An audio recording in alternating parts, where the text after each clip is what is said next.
Una naming trial ng aking driver, galing kami ng Cubao sa Quezon City.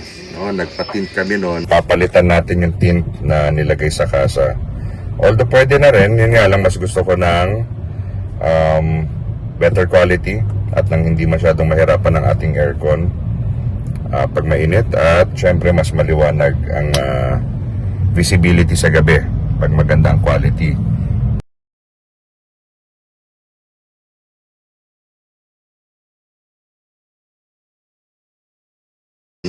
So, tingnan natin sa Waze yung layo nun. So, sa Master Auto, nakita natin sa Waze. Sa Master Auto, 75 kilometers yung distance niyan mula dito sa kinakalagyan namin, dito sa Sindalan, San Fernando, Pampanga. So, tandang-tanda ko noon, for your reference, ang natira pa, dahil lang 4x4, ang all-wheel drive, ang full charge niya, 91 kilometers lang. As opposed sa 4x2 na PHEV, nasa 100 ata. So sa 91 kilometers, dapat ang matitira dyan, dahil 75 kilometers yung layo, 91 minus 75 ay 16 kilometers. Pero tandang-tanda ko noon, nung kakapark namin dito sa lugar na ito, mayroon pang natirang 22 kilometers. But then again, kanya-kanyang driving style yan. Pero sa amin ng driver ko, hindi kami lumalagpas ng 100 kilometers per hour. Naka-EV mode lang kami. At the same time, dalawa lang din kami. So ngayon, may second trial tayo. Papunta naman kami ng SBMA. 78 kilometers. Okay, 78 kilometers yung distance from here to SBMA, yung location na pupuntahan. So ipakita natin yung current status ng battery natin. So makikita natin dyan na 81 kilometers yung EV range niya, yung EV mode range niya. Ang SOC ay 90%. Pero bago kami umalis, pakita ko lang yung dami ng bitbit namin. So punong-puno yan. So from here sa Sindalan, Pampanga, San Fernando, Pampanga, diretso kami sa SBMA.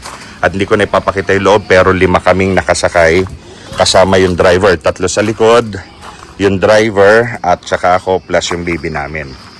Sa ngayon nasa 80 kilometers na yung EV mode namin, yung range niya.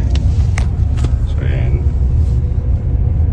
So puno kami dito, 5 plus si baby, bali 6, at puno yung likod. Tingnan natin yung efficiency ng kanyang battery. So again, tatry natin i-compare yung consistency niya. Nung galing kami ng Cubao, may natirang 22 kilometers from 91. No? Ang distance nun ay 75 kilometers, may natirang 22 kilometers. So may na-regenerate siyang 6 kilometers dahil dapat 16 lang ang matitira. So ngayon tingnan natin, dahil nung time na yon, yung first trial, 2 lang kami ng driver ko at wala kaming masyadong dala na bagahe. So ngayon puno. Tingnan natin. So again, ang distance natin ay nasa 75 plus kilometers. Pinakita ko sa inyo kanina. I think 78. So check natin ulit mamaya yung kung may matitira ba sa EV mode niya. Bataan na kami. Sa ngayon, ang distance pa hanggang dun sa location na pupuntahan sa SBMA 26 kilometers. Ang natitira pa niyang range ay 46. STX na kami at ang natitirang distance ay close natin to 16 kilometers as per Waze, at ang range na natitira ay 24 kilometers. And for clarification, itong trial number 2 ay naka-normal mode kami. So mas accurate mamaya pag naka-stop na tayo dun sa destination, dahil katulad yan si Waze nag-a-adjust. Ayan o, naka-stop kami pero gumagalaw. So dun sa mga footage natin, hindi ganun ka-accurate yung pinapakita ni Waze habang tumatakbo. So mamaya pagdating natin sa destination, doon natin makikita yung final numbers. So sa ngayon, around 5 point something kilometers ang natitirang distance mula dito hanggang dun sa pupuntahan. Ang range naman ni EV mode ay 16 kilometers. Ayan, gumagalaw 5.3, 5.2. So medyo mabagal lang siguro yung update ni Waze. Andito na kami sa destination namin sa SBMA, sa Expressly Espresso na coffee shop. Kakabilang kami. So, ang natira sa kanyang EV range ay, ilapit mo, Kuya Ruel, 13 kilometers. At ang buong biyahe namin normal mode. So, I could say na efficient at consistent naman dahil mabigat kami. So, biruin mo, may natira pang 13 kilometers out of the 81 kilometer range nung nagsimula kami from Sindalan, San Fernando, Pampanga. Ang charging rate niya dito ay nasa 5 point something kilowatts. Charge na kami ng konti bago kami dumiretso sa Zambales. Sa dulo yan, Santa Cruz ang pupuntahan namin. At tingnan natin hanggang saan aabot yung EV range niya pagkatapos namin dito. Tapos ako yung mag-charge dito sa first destination sa SBMA. Naka 57 kilometers kami from 13. So lipat muna kami ng SM at doon kami mag-charge kung may available na station. Sensya na kayo, maingay ang aking daughter. So 3 kilometers yun from this coffee shop. Let's go!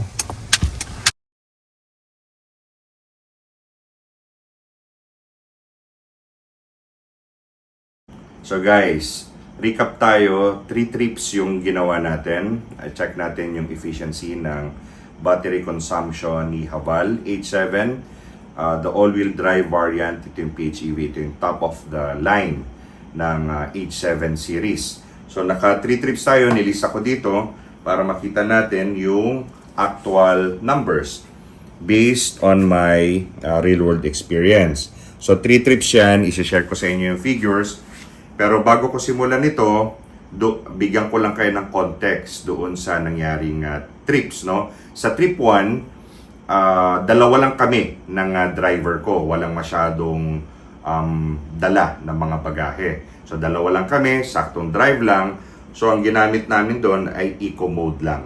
Okay? Trips 2 and 3, mabigat ang dala ni Haval. 5 adults at isang baby. So, 6 kami lahat dyan at punong-puno yung likod sa nakita nyo naman sa video. So, yun ang i-considera nyo. Although, kanya-kanyang driving style yan, pero yun yung mga factors na naka-apekto dito sa mga numbers na isi-share ko. So, trip number 1, from Master Auto. Yan ay nasa Cubao, Quezon City, at dumiretso kami sa Sindalan, San Fernando, Pampanga. According kay Waze, 75 kilometers ang distance namin. From full charge, that's 91 kilometers. Again, yan ang full charge ng all-wheel drive variant. Yung 4x2 na PHEV, that's I think 100 kilometers. So, mas mataas yun. So, dito sa full charge, from 91 kilometers, naging 22 kilometers. Doon mismo pagdating namin sa destination. So, ang implication yan, dapat 6 kilometers lang ang dapat na natira. So, nag-regenerate siya ng 6 kilometers dahil 22 kilometers ang natira. So, trip number 2, okay? From Sindalan, San Fernando, Pampanga, going to Expressly Espresso, isang coffee shop sa SBMA. According kay Waze, 78 kilometers. Tatlo kaming nag-try ng distance check. Kanya-kanya kami ng Waze, may naka-Google din, naka-Google Maps, at yun yung mga distance na nakuha namin. Pare-pareho so far. So from Sindalan, San Fernando, Pampanga to SBMA, ang distance niyan ay 78 kilometers. Hindi namin na full charge bago kami umalis. 81 kilometers ang starting point natin at bumaba yan ng 13 kilometers nung nakarating na kami sa coffee shop. So, anong implication yan? Dapat 3 kilometers lang ang natira.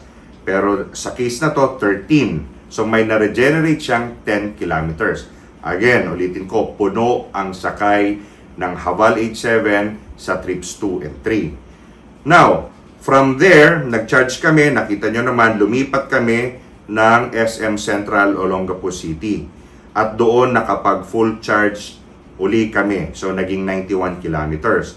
So, ang target namin dyan ay makauwi na dito sa Santa Cruz, Zambales gamit yung full charge. Na full charge kami from SM Central Olongapo City. Ang distance niyan up to Santa Cruz, Zambales is 127 kilometers. So hindi itong kinalalagyan ko hindi naaabot sa town proper. Ito yung Bukana, no? Yung pinaka unang barangay ng Santa Cruz, Zambales from Olongapo City. That's 127 kilometers.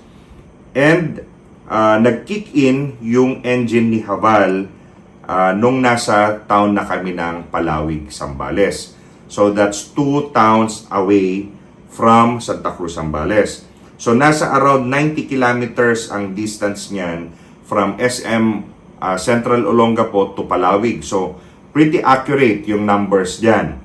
Although hindi naubos yung 91 kilometers, may 3 kilometers na natira yung EV range niya, and I think yun na yung ginamit ni Haval for the hybrid mode. Pero alam ko, nasa 10 kilometers, minsan 15 kilometers, automatic nagkikick in na ang engine ng kanilang mga sasakyan. Dito, up to 3 kilometers. So, from Palawig, Masinloc, and then Candelaria, that's 2 towns from Palawig, almost 20 kilometers, naka-hybrid mode ako niyan, nakapag-regenerate siya ng 10 kilometers, si Haval. So, from Candelaria to Santa Cruz, Zambales, that's another around 10 kilometers, EV range na uli siya. So, sa 127 kilometers na distance ni from SM Olongapo City to Santa Cruz, Zambales, around 20 kilometers lang ang hybrid mode, and the rest, EV mode na siya. So, anong implications nitong tatlong trips na to? Accurate yung numbers na nakikita sa screen ni Haval H7 at efficient din. Tandaan nyo, trips 2 and 3, puno at mabigat ang sakay ni Haval, but at the same time, nakapag-regenerate pa rin siya ng extra kilometers for EV mode. Kung gusto nyo na mga ganitong content, subscribe kayo sa ating channel at nang masubaybayan ninyo yung mga figures ng Haval H7. Dahil ako as a new owner ng isang Haval H7, the all-wheel drive variant, handa akong i-share ang ating experience dito sa mga real-world figures na ito para may pagbasihan kayo, lalo na sa mga nagbabalak bumili ng isang H7. Titingnan naman natin sa susunod yung fuel economy ni H7, kung depleted ang kanyang battery at kung sakto ba o accurate ba yung mga numbers na nakikita natin sa ating mga screen. Yun lang guys.